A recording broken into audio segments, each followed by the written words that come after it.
क्या आपको लगता है कि स्कूल में फेल होना मतलब ज़िंदगी में फेल होना है?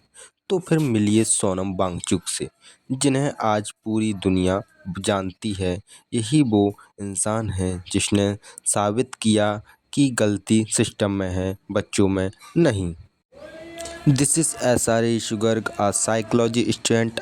आज मैं आपको एक ऐसे व्यक्ति की कहानी बताने जा रहा हूँ जिसने ना सिर्फ अपनी ज़िंदगी बदली, हजारों बच्चों का भविष्य भी बदल दिया।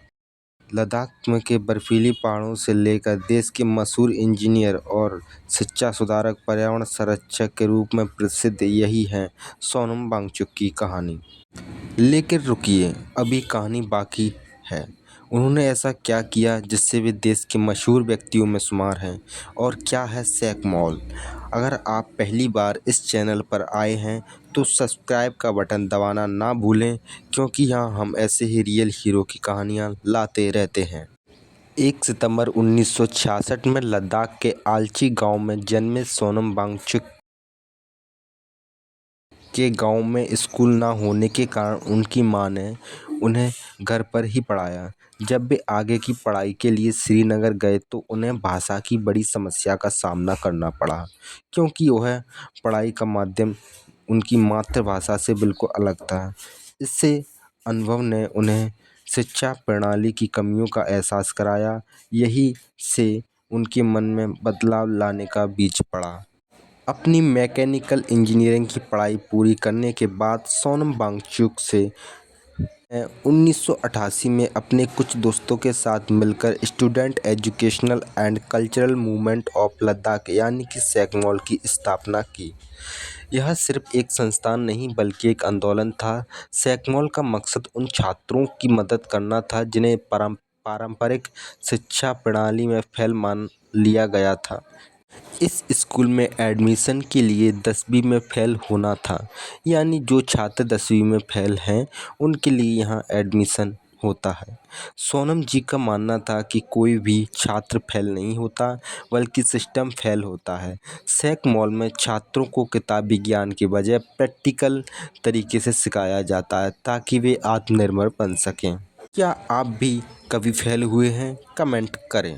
ऑपरेशन न्यू होप सन 1994 में सोनम वांगचुक ने सरकार, गांव और समुदाय, नागरिकों, समाज के साथ मिलकर ऑपरेशन न्यू होप नाम का एक बड़ा अभियान शुरू किया। इस अभियान का लक्ष्य लद्दाख की सरकारी स्कूल शिक्षक व्यवस्था में सुधार लाना। इसका नतीजा हैरान करने वाला था। जहां पहले 10वीं कक्षा में केवल 15% छात्र पास होते थे, वहीं इस अभियान के बाद ये आंकड़ा 75 तक पहुंच गया। लद्दाख के लिए एक ऐतिहासिक सफलता थी। इस पर अपनी राय कमेंट में लिखें। लद्दाख में कैसे पानी की समस्या को हल किया, और क्या है आइस स्तूप? हम कह सकते हैं लद्दाख जैसे ठंडे रेगिस्तान में पानी की कमी एक बड़ी समस्या है। सोनम ने इसका एक अनोखा समाधान निकाला, आइस स्तूप। यह एक तरह का कृत्रिम ग्लेशियर है जो सर्दियों में बहकर बर्बाद हो जाने वाले पानी को विशाल बर्फ के स्तूपों के रूप में जमा कर लेता है। जब बसंत में किसानों को पानी की सबसे ज़्यादा ज़रूरत होती है तो ये स्तूप पिघलकर उनकी प्यास बुझाते हैं। इस आविष्कार के लिए उन्हें 2016 में रोलेक्स अवार्ड फॉर एंटरप्राइजेस से सम्मानित किया गया। आइस स्तूप के पीछे क्या है विज्ञान और कैसे काम करता है? सर्दियों में पानी को ऊपर से नीचे लाना। पहाड़ों के ऊंचे हिस्से में नदियों या झरने से पानी पाइप के जरिए नीचे लाया जाता है। पानी गुरुत्वाकर्षण बल से खुद नीचे बहता है, किसी पंप की ज़रूरत नहीं पड़ती। पाइप के अंत में एक नोजल लगाया जाता है और इससे सीधा खड़ा कर दिया जाता है।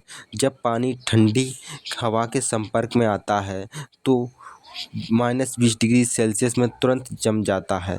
पानी लगातार ऊपर से गिरता है और जमता रहता है, जिससे नीचे शंकु के आकार का एक बड़ा आइस माउंट बन जाता है।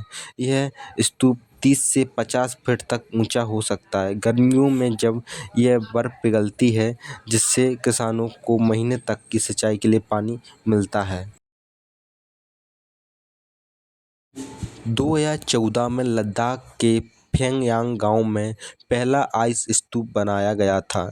इसकी ऊंचाई लगभग 20 मीटर यानी 65 फीट थी और इसमें लगभग 10 लाख लीटर पानी जमा किया गया था। इससे 35,000 वर्ग मीटर खेतों की सिंचाई हुई। इसके अलावा उनके कई इन्वेंशन थे: solar water heater and solar cooker, passive solar heated building, ऐसे घर जो बिना बिजली ईंधन के भी सर्दियों में गर्म रहते थे। इतना ही नहीं, थ्री इडियट मूवी में आमिर खान जिस व्यक्ति के किरदार में थे वो इन वांगचुक से प्रेरित था। सोनम वांगचुक के द्वारा चलाए जा रहे मिशन और कार्य कुछ इस प्रकार हैं: आइस स्तूप का निर्माण 2014 में, सैकमॉल स्कूल का निर्माण 1988 में, पैसिव सोलर हीटेड बिल्डिंग 1990 में, alternator exam and practical learning system, Himalaya institute of alternative Ladakh, carbon neutral Ladakh. अब तक उनको दिए गए सम्मान: रोलेक्स अवार्ड फॉर एंटरप्राइज 2016 में, रमन मैग्सेसे अवार्ड 2018 में, ग्लोबल अवार्ड फॉर सस्टेनेबिलिटी 2020 में, UNESCO learning city award through SECMOL. Sonam Wangchuk ji की कहानी हमें सिखाती है, अगर इरादे नेक और हौसले बुलंद हों तो हम बड़ी से बड़ी चुनौतियों को भी अवसर में बदल सकते हैं। वे आज भी लद्दाख के विकास और पर्यावरण संरक्षण के लिए काम कर रहे हैं और पूरी दुनिया के लिए प्रेरणा स्रोत बने हुए हैं। किसी व्यक्ति की जीवनी 10-15 मिनट की वीडियो में बताना संभव नहीं है, लेकिन हमने उनके जीवन पर एक संक्षिप्त परिचय दिया है ताकि लोग उनके बारे में जान सकें। यह जानकारी इंटरनेट की जानकारियों पर आधारित है, किसी भी त्रुटि के लिए माफ़ी योग्य हूँ। सोनम वांगचुक की कहानी कैसी लगी हमें कमेंट में बताएं। अगर आप ऐसे ही और प्रेरणादायक लोगों के बारे में जानना चाहते हैं तो हमारे चैनल को लाइक, शेयर और